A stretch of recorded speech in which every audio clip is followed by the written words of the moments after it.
Johai.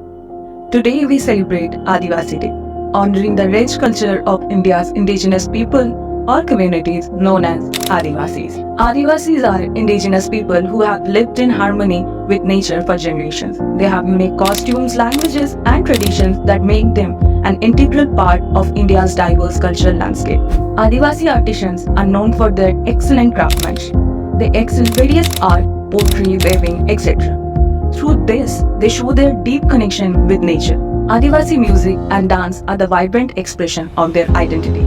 These art forms celebrate the spirit and showcase the richness of their cultural heritage. Adivasis enjoy traditional games and sports that display their love for the outdoors. Their unique sporting events add to the diversity of India's sporting culture. As we celebrate Adivasi Day, let's take a moment to appreciate and respect the individual contribution of Adivasi communities in India's cultural tapestry. Thank you for joining us on this informative journey. Stay curious and open-minded about the rich heritage of our indigenous communities.